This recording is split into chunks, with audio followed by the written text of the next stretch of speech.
예전에는 이제 뭐 제일 기본적인 게 막 패턴 매칭이라는 기술부터 시작했는데 그게 너무 이제 기술이 월등히 발달해서 요즘에 제일 메인 기술은 제품 기술 개발이나 연구에는 참여한 적이 없고요. 저는 장비, 뭐 검사 장비, 뭐 로봇 장비 이런 거에 계속 관심을 가지고 있었고 일도 그런 쪽으로 했어요. 어쨌든 뭔가 자동으로 옮기고 모터를 쓰는 모든 것들을 저는 로봇이라고 생각하는데 요즘에 흔히 보이는 게 이제 육축 로봇이잖아요. 제가 이제 예전에 옛날에 육축 로봇 그러면 아무도 못 알아들었는데 요즘에는 육축 로봇 너무 흔해져가지고 제가 일했을 때만 해도 직교 로봇이 많이 쓰였어요. 예를 들면 평면상의 움직임을 구현하는 것이죠. 예를 들면 삼축입니다. 그 X, Y, Z. 예를 들면 아까 같은 평면상의 그런 TV나 그런 백면에 스크류를 박아야 되는데 그런 평면상의 체결은 다 이런 직교 로봇을 써서 했습니다. 삼축만 움직이면 되는 거죠. 근데 이제 예를 들면 냉장고나 세탁기 이런 건 어떻게 되어 있어요? 평면이 아니에요. 왜냐면 이 TV도 평면은 아니지만 그나마 이제 높이만 좀 다를 뿐 2차원적으로 생각을 할 수 있는 여지가 있는. 근데 세탁기는 옆에서도 박아야 되고 뒤에서도 박아야 되고 뭐 아래에서 박는 일도 있고 위에서도 박아야 되고 3차원입니다. 3차원. 뭐 이런 거를 여기서도 박고 여기서도 박고 이렇게도 박아야 돼요. 그럼 어떻게 돼요?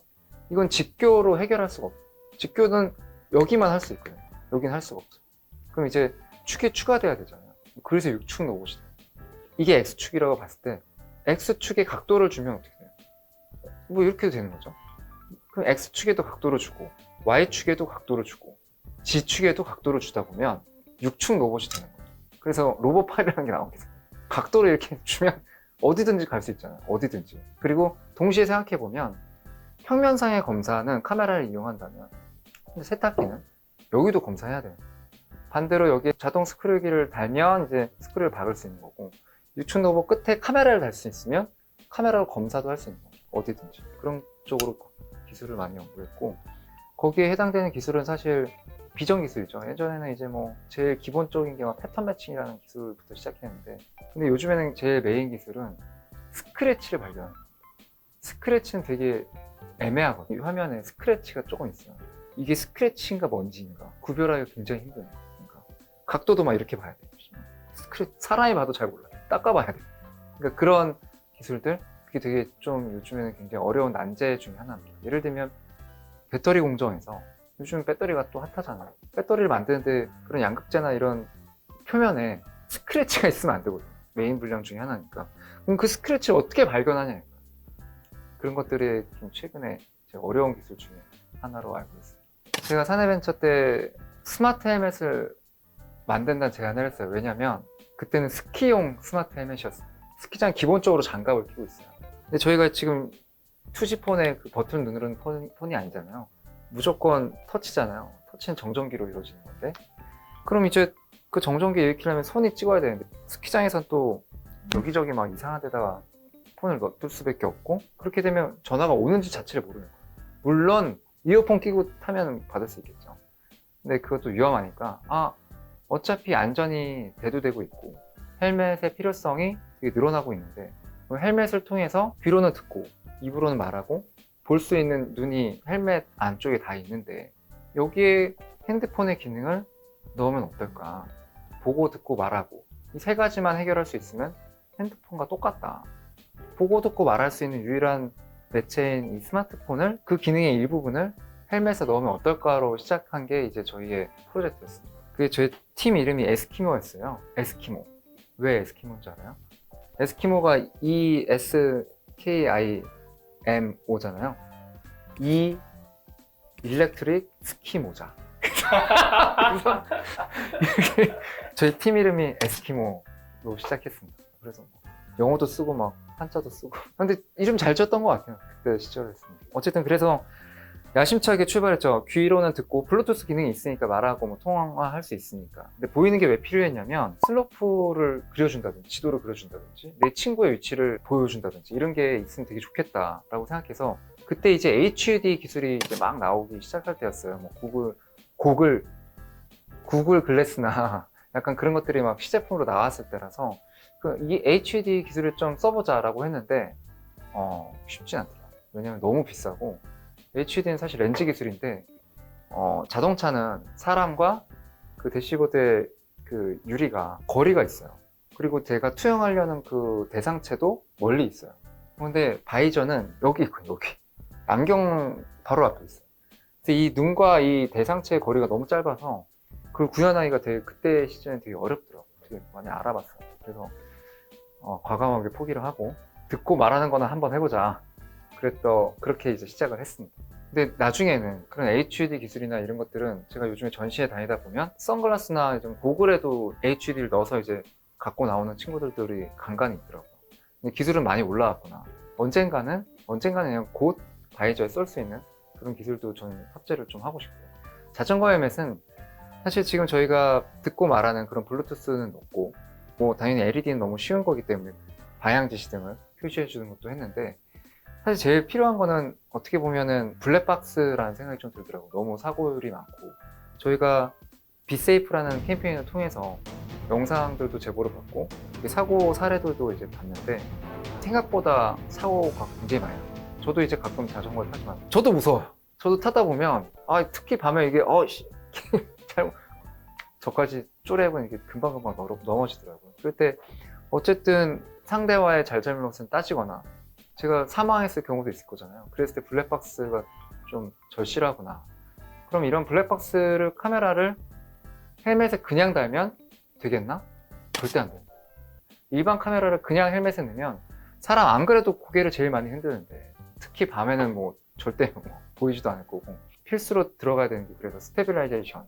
어떤 상황에서도 카메라는 앞을 보고 있는 거죠. 그 기술이 사실 제일 먼저 도입된 건 드론이거든요. 드론 위에 날개는 이렇게 계속 움직입니다. 왜냐면 방향을 바꿔야 되니까. 이렇게 바꿔서 앞으로 나가야 되니까. 근데 카메라는 한쪽을 계속 보고 있죠.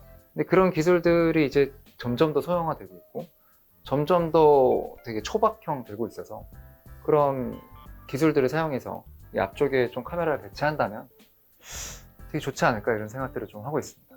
웬만한 블랙박스만큼 되지 않을까. 앞으로 곧 나올 겁니다. 기대도 기대하세요. 제가 사인한 건 아니잖아요.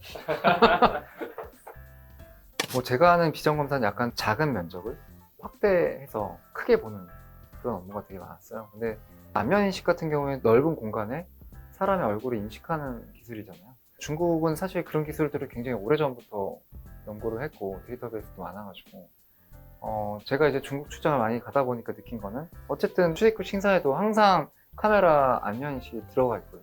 근데 논란이 됐었던 건 몇 년 전에 이제 무단횡단을 할 때도 다 찍고 있고 무단횡단 하면 그 사람 얼굴만 저기다 띄운다. 감시 카메라에 얼굴을 인식하는 기술로 신호를 어긴 사람을 바로 잡아내는 겁니다. 이후 감시 카메라가 찍은 사진은 물론이고 신분증의 사진까지 함께 스크린에 나타납니다. 근데 실제로 중국 가면 있는 곳들이 있거든요. 근데 그런 안면인식 기술은 요즘에는 사실 아파트만 가도 다 안면인식으로 들어가더라고요. 요즘에. 예를 들면 아파트에서 헬스장 운영해. 헬스장 출입할 때 지문 쓸 거야? 얼굴 쓸 거야? 했을 때 지문이 오히려 이제 없어지는 추세고 얼굴로 대체되는 상황이 많이 발생합니다. 안면인식 기술을 많이 쓰는 게 중국은 맞고 이미 기술이 많이 올라왔다라고 생각이 좀 드는 상황입니다. 전 중국을 되게 자주 가고 많이 가는데 제가 무서웠던 건 그런 거예요. 우리나라 작년, 재작년에 서빙 로봇 한다고 난리 쳤었잖아요. 서빙 로봇 요즘에 봤어요?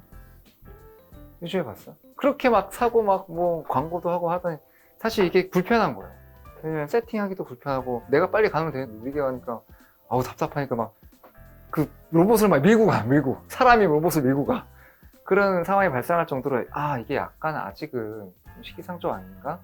근데 그럴 와중에 중국에선 이미 호텔 로비에 로봇이 있어요. 서빙 로봇이. 배달원이 이렇게 와요. 그리고 거기에다가 음식을 딱 넣어. 그 다음에 호수를 딱 입력해. 그럼 지가 갑니다. 방 안까지. 그게 대부분의 호텔에 적용이 돼 있었어요. 이미 몇 년 전에. 혹시 엘리베이터를 직접 알아서 탑니다. 근데 이거를 우리나라는 아직도 과제로 하고 있어요. 아직도.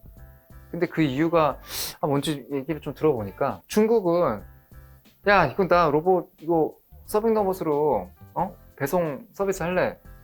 알겠어. 누가? 엘리베이터 업자가 알겠어. 내가 열어줄게. 그럼 너 이렇게 하자. 하고 그냥 하는 거야. 근데 우리나라는 누가? 엘리베이터 업자가 아, 싫은데? 내가 왜? 내가 해봐야지. 지가 만들어, 지가. 그리고 또 막 법적인 걸 들먹이겠지. 아, 이게 되냐 마냐. 이거 열어줘도 되냐 마냐. 이 신호를 무선으로 받아도 되냐 마냐.